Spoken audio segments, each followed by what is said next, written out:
Bientôt, il ne restera plus pierre sur pierre, ni marchand dans ce grand centre commercial de l'Afrique de l'Ouest. Du 5 au 15 janvier 2026, le transfert du marché d'Antokpa entrera dans sa phase active. C'est dans cette optique que l'Agence nationale des marchés modernes, ANAGEM, a entamé une série de concertations avec les acteurs afin de préparer le déplacement progressif des commerçants vers de nouvelles infrastructures modernes. Cette démarche d'écoute et de dialogue vise également à lever les appréhensions et à contrer les rumeurs qui ont pu circuler. C'est une véritable réussite.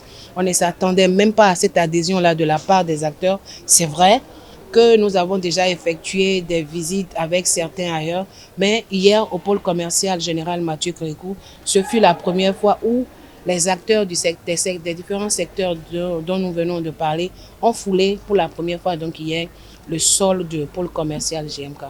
Le gouvernement a décidé de laisser les acteurs vendre pendant la période des fêtes à leur site actuel, donc à Dantokpa.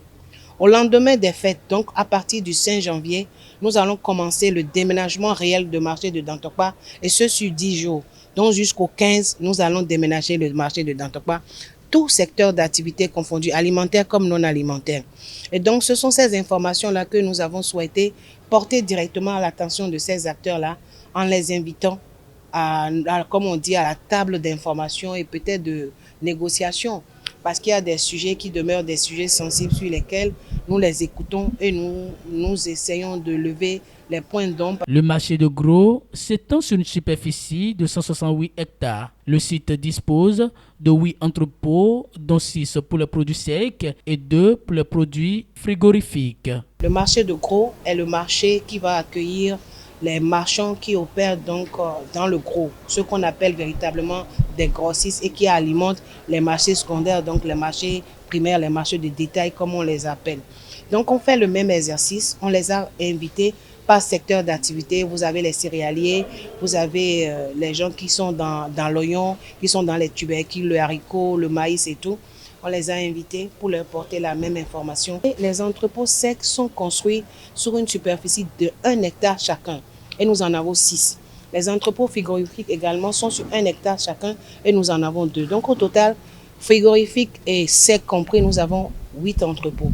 Et donc il faut définir quel est le mode d'installation de ces marchands-là.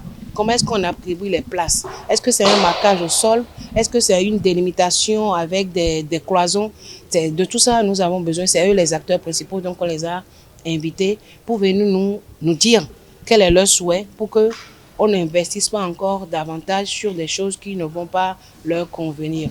Évidemment, il y avait des sujets sur les horaires d'ouverture, les horaires de fermeture, des petites choses sur lesquelles il faut qu'on arrive à trouver un point d'harmonisation pour que le 15 janvier, nous puissions officiellement ouvrir les portes du pôle agroalimentaire du Grand Nokoué ainsi que celle de pôle commercial général Mathieu Kérékou. Pour rappel, 15 marchés de détail ont été déjà ouverts à Cotonou et dans d'autres villes comme Glazoué, Paou et Natitengou. D'autres sont en préparation, notamment à Parakou, Kokokodji, Abomey et Porto Novo.